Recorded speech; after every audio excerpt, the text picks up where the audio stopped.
Here we are in beautiful Bahia Asuncion. We are so excited to have Jan and Inga here, our second and third riders. I don't know who's second and third. I don't know who they are. But we have our second and third Baja Divide riders. We're so blessed to have you guys. Welcome to Bahia Asuncion. First thing I think we all want to know, we have a studio audience here of my beautiful wife and my lovely sister and my son here. And our dog, Inga, here, who just had her little operation.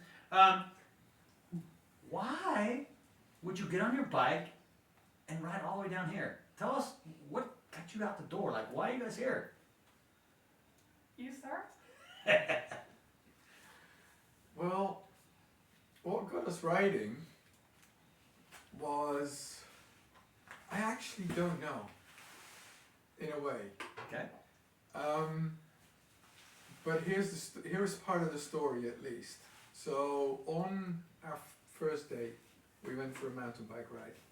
And Inga was talking about how she couldn't ride a bike, and she wasn't fit and all of this. And we go through the back lanes in the forest close to where Inga lives. And we go uphill a little bit, we go down, and we pick up a lot of speed. And then there's this 90-degree corner. And she just takes it without touching her brakes and goes through it like perfectly.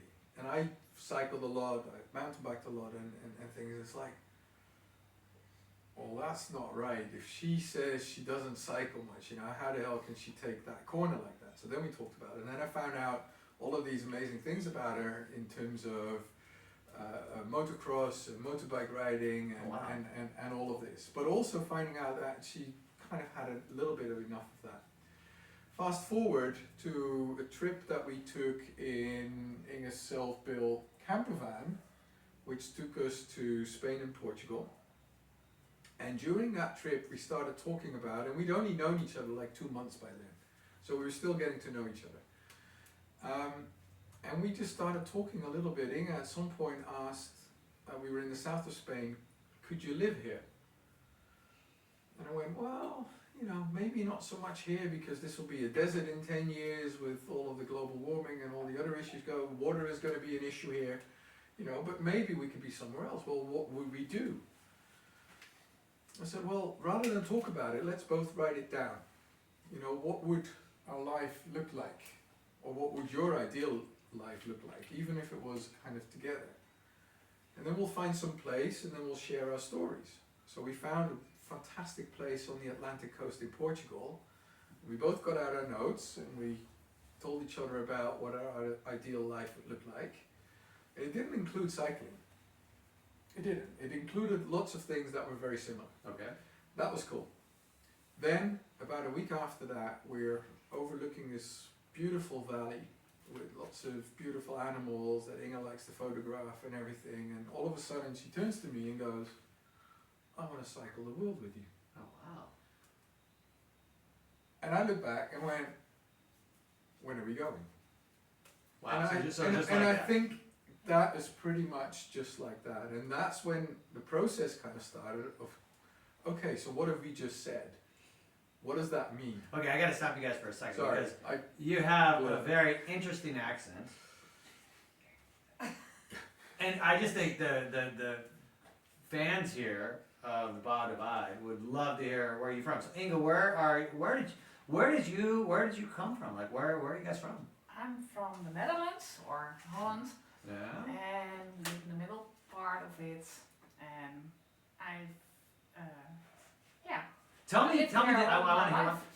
You need to educate me. What is the two things that I should know about the Netherlands? What are you so proud of being from Holland? Being the Dutch orange, or like, I don't know. And don't say Max Verstappen, and don't tell me about your weak football team. Oh, What what today? 3-1 with 2-0. 3-1, but that's okay. Oh, 3-1. Oh, Sorry. yeah. Oh, I left. You left that. Until yeah. that point. Yeah. Proud. Well, it's liberal, and it's a small country, and not really big. So you can. Everyone I've met from the Netherlands is tall. Yeah, So the country's small, but the people are tall? yeah, Okay. exactly. Or you just drink a lot of milk.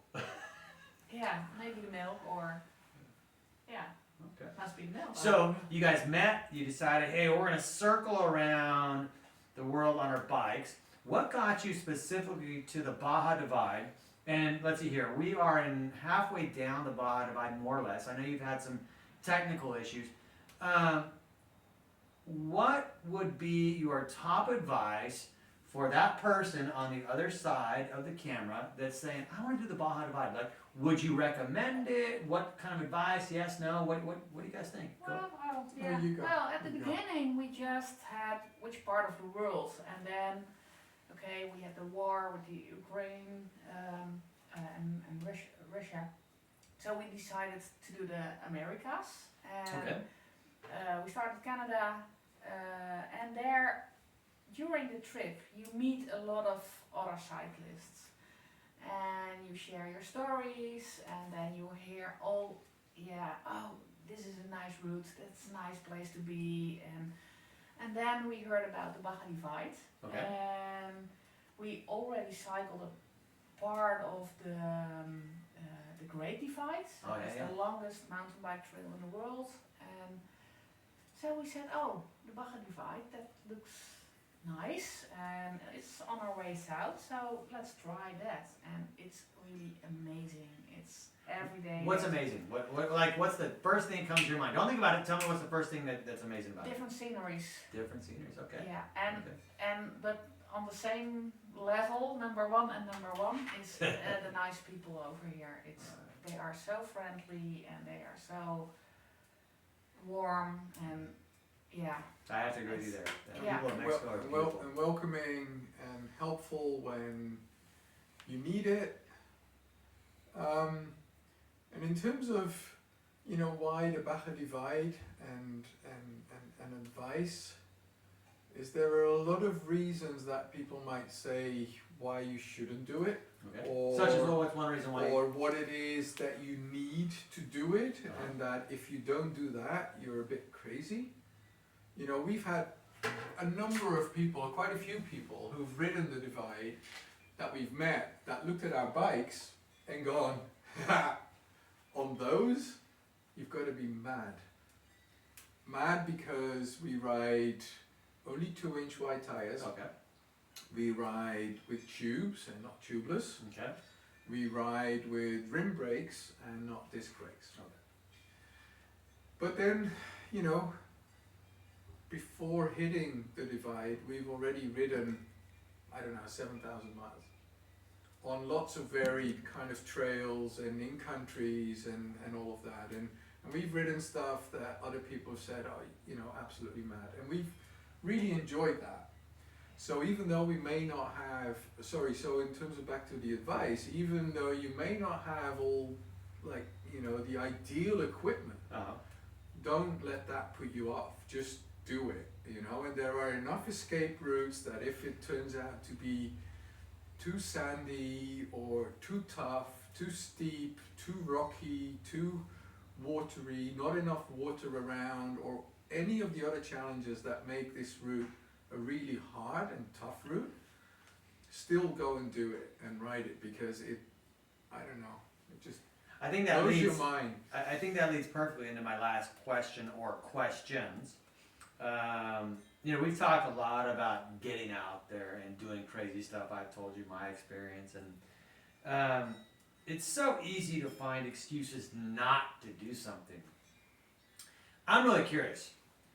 What's your advice for the people sitting at home right now saying, I want to change my life, I want to do something special, I want to do something whatever? I want to hear from each of you. I'm really curious how each of you, what would be your advice to the person sitting at home right now that's saying, I'm ready to do something, but I don't know if I can. So I don't care who wants to go first, but Yeah, well, the only thing you have is now, and tomorrow it's a gift, and you don't know if you get it. And so, when you really want to do something, do it now, and that needs some steps in your mind, and don't be afraid. Yeah, and when you want have everything, do I say that, secure? Perfect. Or, Perfect, like your salary and everything. Yeah, you'll wait forever, or it may never happen if you wait. yeah, Or then it might never happen. So yeah, we made the big decision to sell everything, our cars and everything, and the house, and just live. And then everything. was that a good It's on the decision? right Do you place. think that was like, if you had to do it over again, would you sell everything and do it all over again? Was that a good decision for you? Yeah, well, every day is a surprise now. How everything. There's a surprise every day, and meet nice people. A truck driver who stops and gives you some oranges, by example, just out of the blue, and it's so you have your food, you have that place to stay, you can find. It's really a great way of living, and I love yeah, it. that's for me. Jan, tell us, what's your advice to these people that are sitting at home just waiting to do the next great adventure? Well, your next great adventure might just be on the couch, but do it, then maybe differently to how you've done it before. And it's about, as Inga was saying, creating that space somewhere in your mind that things don't have to be the way they are. If you feel that it's really tough or really hard to change for whatever reasons, you might be stuck in something. It's just taking, and they're all platitudes, and they're all, like, in a way, logical things, but take that first step and do something, and then see what happens. And then beyond that, there's something actually really quite beautiful when all you have to decide from day to day is, what do I eat, where do I sleep, and where do I get water? The simplicity of that. And that might bring out, any kind of fear that you might always have developed all the way through your life or whatever, that's keeping you from doing that. And the one saying that I always use within this, and a dear friend in England taught me this, and she would always go, just jump and the net will appear. I like that. Yeah. Well, That's I want all to I've wrap. got to give. I want to wrap it up. Following up, piggybacking on what you just said, one of my favorite sayings, and I have it on a card up in the room you guys are staying in, is life begins at the end of your comfort zone. And I think that's what you guys are saying today. You got beyond your comfort zone, and that's where life kind of starts to begin. I know that's true for me. I know, I'm really Rodrigo. sorry, I know you want to wrap up, but I don't actually agree with that. Okay, tell us. Tell us why you don't. Well, because I think this whole kind of comfort zone thing, I had a conversation with somebody the other day about, but what you guys are doing is just so awesome. I need a little bit more comfort. So I go in my motorhome and this and that or whatever. And I said, well, you just do what makes you happy. We're doing what makes us happy. Right. And some of what we're doing to us actually feels extremely comfortable. So to other people, it might be out of that comfort zone. So maybe it's But the it's- semantics of the word comfort. Well, maybe. Maybe but- get but- beyond but- the ordinary, get beyond the whatever you do day to day, or Or Yeah. changing things up. Yeah. Doing it differently to what you've always been used to. yeah. Or what makes you, and in that sense I do get the kind of comfort zone in terms of what normally made you comfortable, and create kind of a new comfort. Yeah. It's the same as when people say, oh, think out of the box. Well, if you think outside of one box, you're just going to be in another box, Exactly. right? It makes no difference. Exactly. I don't know, sorry.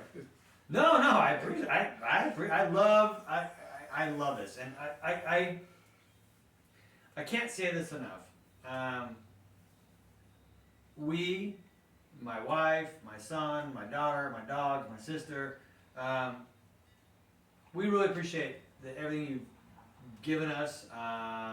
The few days we've been with you has really blessed our lives, and we really appreciate you visiting Bahia Asuncion.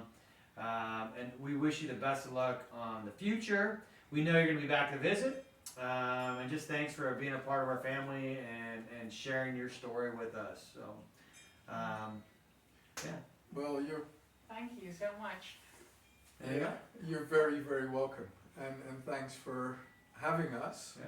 Yeah. And you know, kind of welcoming us in the way that you've done with everything that you've done over the past couple of days. It's just been amazing, so thank you. You bet. Well, thanks for sharing your story with us, and we'll wait for riders number 3 and 4, or 4 and 5, or 600 and 700. Well, Yeah, just create that kind of off-road route into Bahia. We're trying. We're trying. Because the drag out here, it's a long ride. We're trying. We're on it. Gabriel and I and the It's worth cameraman it. are on it soon. But it's worth it It's once you worth get it. here. Absolutely, Yeah, that's absolutely. definitely the point. All right. Well, cheers. cheers. And, Salute. salute. Thank you. Thank you.